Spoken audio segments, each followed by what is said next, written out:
Hey everyone, Red Rebel Jeff Jones here.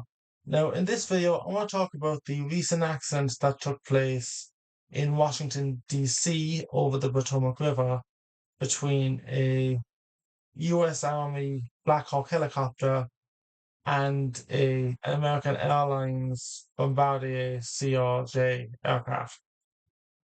Now, it's a tragedy, and I think we should give the investigators the space to do their work properly. But in this video, I'm going to give kind of my raw thoughts on it. Now, I did want to. The reason I know I'm a bit late to the place on this one, but the reason I waited is so I can get more information. When it comes to this kind of stuff, I prefer to wait. So, what happened?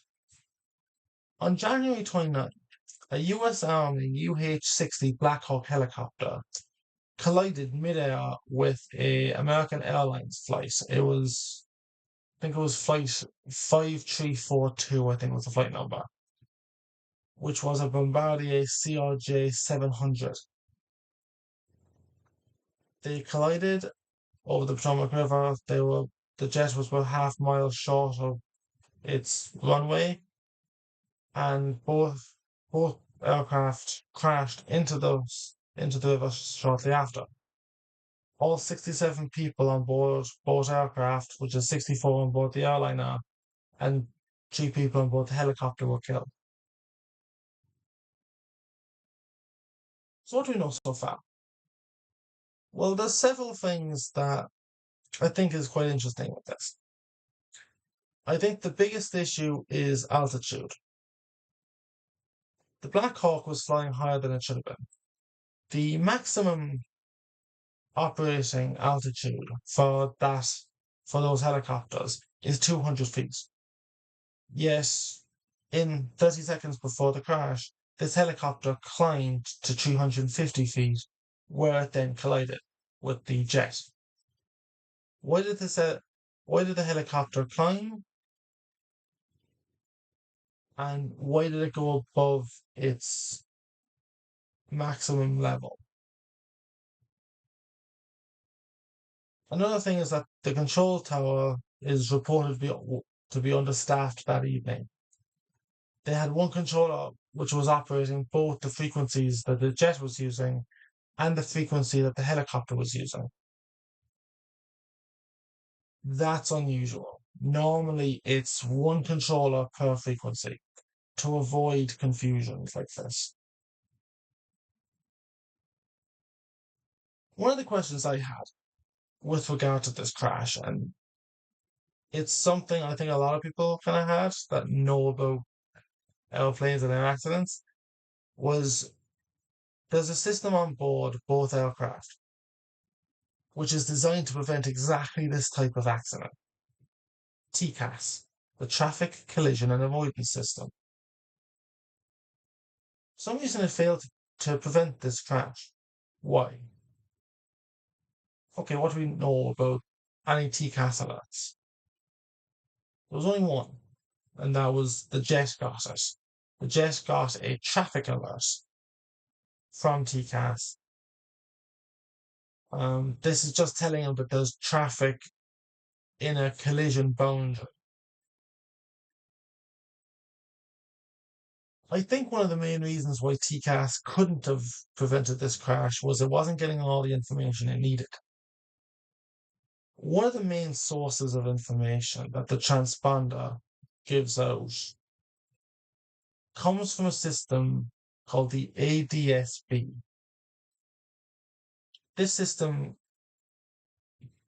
basically collects data from various sensors and data streams on board the aircraft, and then sends that to the transponder, which sends it out to not just the control tower on the ground, but to other planes as well. That's how TCAS works.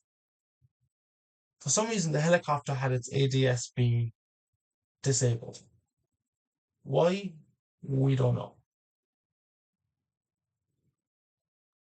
Now, one last thing that's actually quite interesting with this. The helicopter pilots reported that they had the plane in sight. Now, under visual flight rules, which is what the helicopter was operating under, it is their responsibility to maintain visual separation between themselves and the aircraft. Yet they fail to do this. Now, some people are saying that they might have, when they said they had the aircraft in sight, that it wasn't the aircraft the controller meant. The controller meant the Bombardier jet, the American Airlines flight. Some people are bringing up the idea that they were looking at another flight and said that they had that plane in sight. It's plausible. It's an interesting idea, and it could be a factor. It could be. So the main questions is, why did the helicopter's pilots fail to avoid the jet? Why were they flying at the wrong altitude?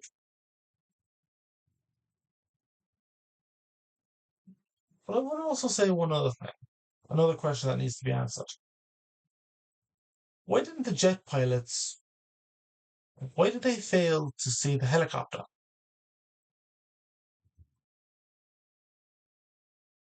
So those are questions that need to be answered. And I'm really interested to hear what the NTSB will conclude with this investigation. So when that report comes out, I'll be reading it pretty quickly. Now, I do want to talk about one other quick thing about this. And it's kind of going into politics a bit, and that is kind of Trump's response to it and kind of what I think about it.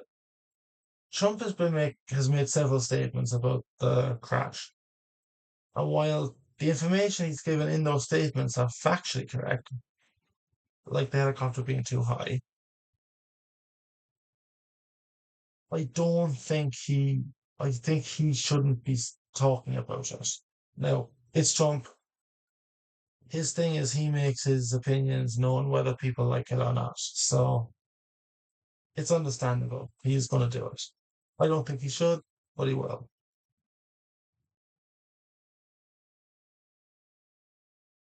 This is a tragedy. 67 people lost their lives.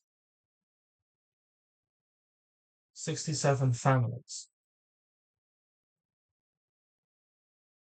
that have lost their loved. And my condolences go to the families of the victims of this crash. And I hope that the National Transportation Safety Board, who are investigating this crash, find the cause of this and steps are taken to ensure it never happens again.